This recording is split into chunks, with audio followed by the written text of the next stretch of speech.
Hello friends, सर्वांचे स्वागत आहे आपल्या के.पी. फार्मा यूट्यूब पेजवर. आणि आजचा आपला टॉपिक आहे drug and dosage form.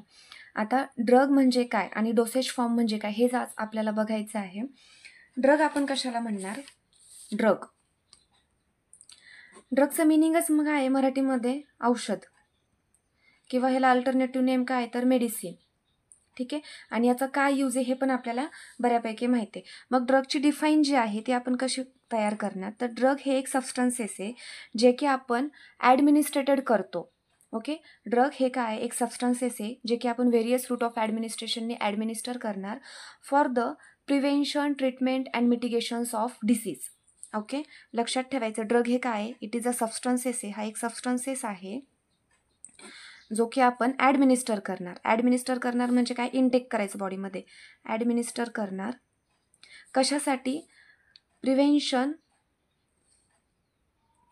Mitigation,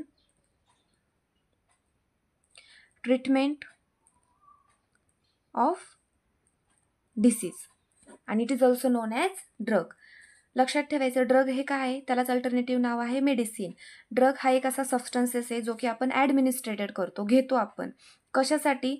for the प्रिव्हेन्शन्स, मिटिगेशन्स आणि ट्रीटमेंट. मिटिगेशन्स म्हणजे पण ट्रीट करणं, ठीक आहे. ट्रीटमेंट ऑफ डिसीज, आणि it is also known as drug. Define बघा. ड्रग काय? Any substances that is use to prevent, diagnosis, mitigation, treatment of disease. Okay. Next आहे ड्रग डोसेज फॉर्म. आता आपण ड्रग बघितलं, ड्रग हे काय एक मेडिसिन आहे, पण त्याचे पण डोसेज फॉर्म आहेत. कोणत्या कोणत्या फॉर्ममध्ये ड्रग अवेलेबल असणार? तर पहिला आहे समजा सॉलिड, नेक्स्ट आहे लिक्विड, सेमी सॉलिड आणि गॅसियस. हे झाले ड्रगचे डोसेज फॉर्म. ठीक आहे. आता सॉलिड म्हणजे काय आपल्याला माहिती आहे. सॉलिड म्हणजे काय, जे की एकाच जागेवरती ड्रग स्टेबल असणार. ओके. Stable drug. लिक्विड म्हणजे आपल्याला माहिती आहे जे की मूव्ह करू शकतात, जे ड्रग मुव्हेबल असतात. सेमी सॉलिड म्हणजे ह्या दोघांच्या कॉम्बिनेशन्समध्ये सॉलिड प्लस लिक्विड. आणि गॅसियस नेचरचे असतात जे की काय नेकेड आईजने दिसतच नाही. ओके. त्याला आपण म्हणणार गॅसियस ड्रग. सॉलिड म्हणजे काय, फॉर एक्झाम्पल आता जर आपण म्हटलं की टॅबलेट आहे. ओके. टॅबलेट, आणि जर आपण एखादं वॉटरचं एक्झाम्पल घेतलं, यामध्ये आपण डिफरन्शिएट करू शकतो. वॉटर हे काय, वॉटरचं नेचर कसं आहे, आपण जर ह्याला कंटेनरमध्ये फिलअप केलं तरच ते एका जागेवरती स्टेबल राहू शकतं. पण जर कंटेनरमधून बाहेर केलं तर ते काय मुव्हेबल असणार ना. ओके. मग वॉटर हे कशाचं एक्झाम्पल झालं तर लिक्विडचं. आणि टॅबलेट. ओके. टॅबलेट किंवा आपण समजा सॉईल म्हणू. ओके. डोसेज फॉर्मकडे आपण नंतर येऊ. सॉईल म्हणू. माती कशी असते? माती एक स्टेबल नेचरची असते, एकाच जागेवरती ती स्टेबल असते. त्याला आपण एखाद्या कंटेनरमध्ये जरी फिलअप केलं तरी ती तसे त्याच फॉर्ममध्ये राहणार आहे, किंवा आपण त्याला बाहेर जरी टाकलं तरी ते काय होणार आहे, त्याच फॉर्ममध्ये जाणार आहे. त्याला आपण म्हणणार सॉलिड नेचर. ठीक आहे. आणि सेमी सॉलिड म्हणजे काय असणार, तर सॉलिड प्लस लिक्विड यांच्या कॉम्बिनेशन्समध्ये जो डोस बनतो त्याला आपण म्हणणार सेमी सॉलिड. ठीक आहे. मग आता हे जे पण आपले ड्रग्ज आहेत, आता ड्रगची आपण डेफिनेशन बघितली, तर हे जे ड्रग्ज आहेत, ड्रगचे हे झाले डोसेज फॉर्म. 4 डोसेज फॉर्म हे लक्षातच ठेवायचे, पाठ करायचे. सॉलिड, लिक्विड, सेमी सॉलिड आणि गॅसियस. सॉलिड म्हणजे काय, जे की एका जागेवरती स्टेबल असतात. लिक्विड म्हणजे काय, जे की मूव्ह करू शकतात. सेमी सॉलिड म्हणजे सॉलिड आणि लिक्विडच्या कॉम्बिनेशन्समध्ये जे ड्रग्ज बनतात त्याला आपण म्हणणार सेमी सॉलिड. आणि गॅसियस नेचर म्हणजे काय, ह्या सगळ्यांपेक्षा ते वेगळंच काहीतरी असतं. त्यामध्ये काय असणार, ते नेकेड आईजने तर कधी दिसतच नाही. ठीक आहे. हे झाले गॅसियस फॉर्म. मग आता वन बाय वन जर आपण बघितलं, पहिला आहे आपला सॉलिड. सॉलिड म्हणजे काय, जे की ड्रग स्टेबल असतात एका जागेवरती. सॉलिडमध्ये बेसिकली आता आपल्याला हे बघा, हे तर आपल्याला मेडिसिन माहिती आहे. टॅबलेट आपल्याला बऱ्यापैकी माहिती आहे. टॅबलेट जर आता डिफरन्शिएट केला आपण, टॅबलेट माहिती आहे, सिरप माहिती आहे, क्रीम आणि इनहेलर. हे बेसिक तर आपल्याला सगळ्यांना माहिती आहे. आता जर आपण ह्याला कॅटेगराईज करायचं म्हटलं, डिफरन्शिएट, तर टॅबलेट ही कशी असते, स्टेबल नेचरची असते ना, एकाच जागेवरती असते. मग हे कशामध्ये जाणार तर सॉलिडमध्ये. सिरप कसं असतं, लिक्विड फॉर्ममध्ये असतं, हे असणार लिक्विड डोसेज फॉर्म. क्रीम कशी असते, सेमी सॉलिड नेचरची असते, म्हणून सेमी सॉलिड.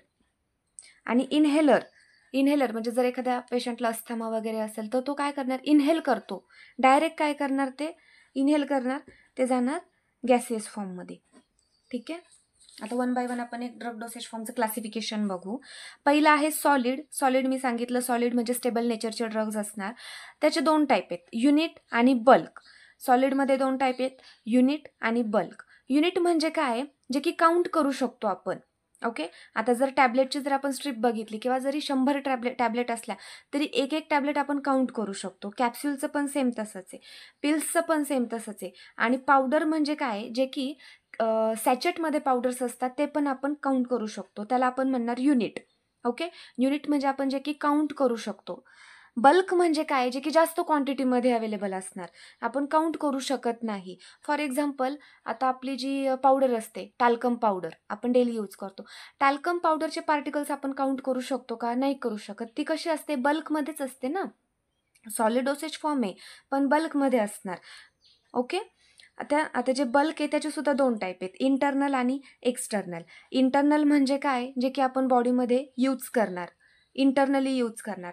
आणि एक्सटर्नल म्हणजे काय, जे की आपण एक्सटर्नली टॉपिकली यूज करणार, ॲज वेल आपण बाहेर एक्सटर्नल पर्पजसाठी आपण त्याला यूज करणार, त्याला आपण म्हणणार एक्सटर्नल.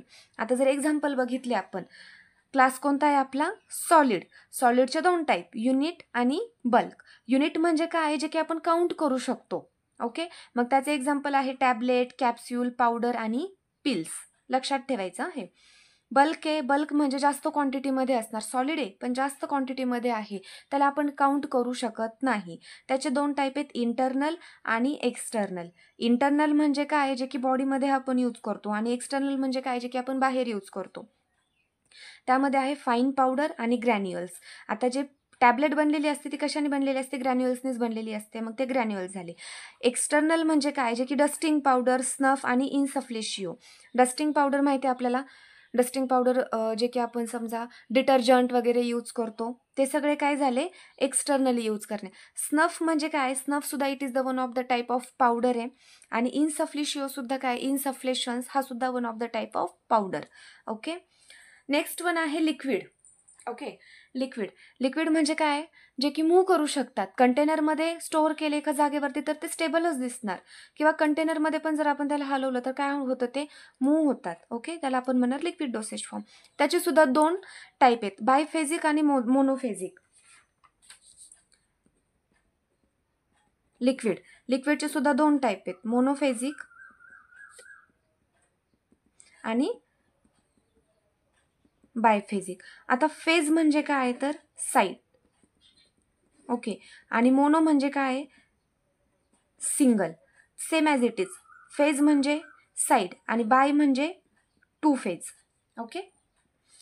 मग मोनोफेजिक म्हणजे काय, असे ड्रग जे की ज्याची फक्त एकच फेज आहे. फॉर एक्झाम्पल, जर आपण वॉटर घेतलं, वॉटर हे कसं आहे, एकाच नेचरचं आहे ना. ते कसं जरी आपण कोणत्याही जरी कंटेनरमध्ये स्टोअर केलं तरी त्याची फेज कशी राहणार आहे, एकच राहणार आहे. ओके. आणि जर आपण समजा वॉटर पाण्यामध्ये जर आपण ऑइल ॲड केलं, ओके, ते कधी मिक्स होतं का एकत्र, कधीच होत नाही. त्याच्यात 2 फेज दिसतात, 2 लेअर दिसतात ना. एक पाण्याची लेअर दिसते आणि एक ऑइलची लेअर दिसते. पाण्याची लेअर कशी दिसते, खाली खाली दिसते आपल्याला, आणि जी ह्याची ऑइलची लेअर असते ती कशी दिसणार, वर दिसणार.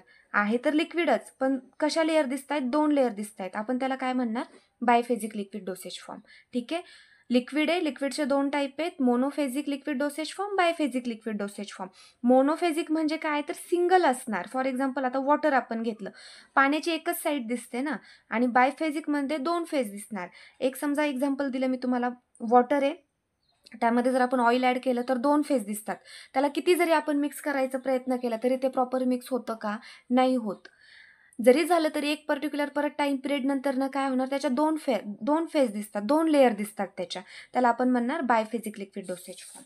आता बघू आपण, बायफेजिक म्हणजे काय, 2 फेज दिसणार. त्याचे एक्झाम्पल आहेत सस्पेन्शन आणि इमल्शन. मग आता याची एक काय असणार, जे सस्पेन्शन आणि इमल्शन्स असतात ना, त्याची एक डायरेक्शन्स असते. शेक वेल बिफोर द यूज. ते डायरेक्ट आपण कधीच यूज करत नाही, त्याला आपण काय करणार, बॉटलला शेक करतो. म्हणजे काय होणार, ज्या 2 लेअर बनलेल्या आहेत, समजा आता हे एक सस्पेन्शन आहे, ओके, कंटेनरमध्ये. सस्पेन्शनमध्ये काय होणार, 2 लेअर म्हणजे कसे बनणार, वॉटरची जी फेज आहे व्हेकलची ती वर दिसते आणि जे पण आपण सगळे ड्रग्ज यूज केलेले आहेत, ओके, एक्सिपियंट यूज केलेले आहेत ते काय दिसणार, खाली दिसणार. मग ज्यावेळेस आपण त्याला शेक करणार ते काय होणार, मिक्स होणार. ओके, मग शेक विल बिफोर यूज ही त्याचे डायरेक्शन्स असणार. आपल्याला ज्यावेळेस ड्रग ॲडमिनिस्टर करायचे मेडिसिन त्यावेळेस आपण त्याला शेक करणार. शेक केल्यामुळे काय होणार, ते मिक्स होणार. सेम इमल्शनमध्ये सुद्धा तेच असणार. ठीक आहे. नेक्स्ट आहे मोनोफेजिक. मोनोफेजिकमध्ये काय तर एकच फेज आहे. आता परत इंटरनल आणि एक्सटर्नल हे त्याचे 2 टाईप झाले. आता इंटरनल मी बोलले जे की आपण बॉडीमध्ये यूज करणार आहे आणि एक्सटर्नल म्हणजे काय, जे की आपण एक्सटर्नली ॲप्लिकेबल करणार आहे. मग यामध्ये झाले सिरप, इलिक्झर, ड्रॉप्स आणि लिंक्टस. सिरप हे सगळे हे काय झाले एक्झाम्पल त्याचे इंटरनलचे. आणि एक्सटर्नलमध्ये काय तर लिनिमेंट, लोशन, माउथवॉश, त्यानंतरनं spray, eye lotion, eye drop, nasal drop हे सगळे काय झाले एक्सटर्नली यूज झाले. ठीक आहे, बरोबर ना. लिनिमेंट आणि लोशन्स हे काय आपण टॉपिकली अप्लाय करतो. माउथवॉशसुद्धा काय आपण गार्गल्स करतो, नंतर ना आपण ते परत थ्रूआउटच करून टाकतो. स्प्रे आहे, स्प्रेचा पण तोच यूज आहे. बॉडी स्प्रे असतात ना आपले डिओडरंट वगैरे ते. I lotions, I drop, nasal drop हे सुद्धा काय ज्यावेळेस आपण बॉडीमध्ये इन्सर्ट करतो नंतर काय होणार, ते वॉटरी फॉर्ममध्ये बॉडीमधनं एक्सक्रिएटच होऊन जातं. आपण ॲडमिनिस्टर नाही ना, खात तर नाही ना आपण त्याला. ओके, नेक्स्ट वन आहे सेमी सॉलिड. सेमी सॉलिड म्हणजे काय, या दोघांच्या सॉलिडच्या आणि लिक्विडच्या कॉम्बिनेशन्समध्ये बनलेलं, ह्याला आपण म्हणणार सेमी सॉलिड. याचा आपण फॉर एक्झाम्पल घेऊ. क्रीम असते आपल्या घरामध्ये. ओके, क्रीमचं नेचर कसं असतं, ते सॉलिड पण नसतं आणि सेमी सॉलिडसुद्धा नसतं. त्याचं टेक्स्चरच असं सेमी सॉलिड असतं ना. बघा ना, एक थोडंसं असं विस्कस टाईपमध्ये असणार, ऑइली नेचर असतं त्याचं, पण सॉलिड असतं. त्याला आपण म्हणणार semi solid dosage form. Semi सॉलिडसुद्धा जे आहेत ते सुद्धा काय असतात तर इंटरनल आणि एक्सटर्नली ॲप्लिकेबल आहेत. आता इंटरनलीमध्ये जर आपण म्हटलं तर आहे सपोजिटरी आणि पेसेसरीज. आता सपोजिटरी जे आहेत त्याचे पण रूट्स ऑफ ॲडमिनिस्ट्रेशन्स आहेत. त्याचे टाईप्स आहेत. Rectal, vaginal suppository, nasal suppository आहे. ओके, हे झाले त्याचे टाईप्स. आणि पेसेसरीज काय, pessaries it is the also known as a vaginal suppository. त्यानंतर ना एक्सटर्नलमध्ये झाले ऑइंटमेंट, क्रीम, पेस्ट आणि जेलीज. ओके, हिवाळ्यामध्ये आपण जे आपण क्रीम यूज करतो ते सगळे काय आहेत, सेमी सॉलिड डोसेज फॉर्म आहेत, पण आपण ते एक्सटर्नली टॉपिकली अप्लाय करतो ना बॉडीवरती. ओके, आणि जेलीज वगैरे हे पण आहेत, आपल्याला हे पण माहिती आहे. ॲलोवेरा जेल्स वगैरे असतात. पेस्ट माहिती आहे, पेस्टमध्ये आपल्या ज्या टूथपेस्ट आहेत ॲज वेल ॲज ऑइंटमेंटच्या ज्या पेस्ट असतात, बर्निंगच्या पेस्ट असतात, ते सगळे झाल्या पेस्ट. क्रीमसुद्धा आपल्याला माहिती आहे, क्रीमचे सुद्धा टाईप्स आहेत. आणि ऑइंटमेंट. ओके, ऑइंटमेंटसुद्धा आपण यूज करतो. एखादी जर जखम झालेली असेल तर त्यावेळेस आपण ऑइंटमेंट यूज करतो. देन लास्ट वन आहे गॅसेसमध्ये एक्झाम्पल आहे ॲरेसोल गॅस आणि इन्हेलर. जर समजा एखाद्या पेशंटला अस्थमा असेल, अस्थमाचा पंप आपण बघतो. ओके, तर तो पेशंट कसा होतो, अनकॉन्शियस होऊन जातो. त्या केसेसमध्ये तो टॅबलेट किंवा लिक्विड हे ॲडमिनिस्टर करू शकत नाही. त्यावेळेस त्याचा जो पंप असतो त्या पंपमध्येच मेडिकामेंट जो आहे तो इन्हेल केलेला असतो आणि तो गॅस म्हणजे रेस्पिरेशनच्या थ्रू इन्हेल करतो बॉडीमध्ये. ठीक आहे, आणि एक नोट लक्षात अशी ठेवायची, आता हे जे सपोजिटरीज आहेत, सपोजिटरीज ह्या सेमी सॉलिड तर आहेच, but as well as suppositories ह्या सॉलिड नेचरच्या सुद्धा असतात. ठीक आहे. आता यामध्ये जर काही कोणाला डाऊट असेल तर तुम्ही कमेंट्समध्ये सांगू शकता. आणि सोपं आहे, क्लासिफिकेशन लक्षात ठेवणं खूप सोपं आहे. ड्रगची डेफिनेशन म्हणजे काय, ड्रग हे एक डोसेज फॉर्म आहे जे आपण ॲडमिनिस्ट्रेटेड करतो for the prevention, treatment, mitigations of disease. कोणताही आजार नीट करण्यासाठीच आपण मेडिसिन्स घेतो, बरोबर. नंतर ना त्याचे डोसेज फॉर्म आहेत 4 टाईपचे लक्षात ठेवायचे, सॉलिड, लिक्विड, सेमी सॉलिड आणि गॅसेस. ठीक आहे, आणि जर काही डाऊट असेल तर तुम्ही सांगू शकता. तसेच जर तुम्ही आपल्या चॅनलवरती नवीन असाल तर आत्ता सबस्क्राईब करा, म्हणजे तुम्हाला असेच नवनवीन व्हिडिओज येत जातील. थँक्यू.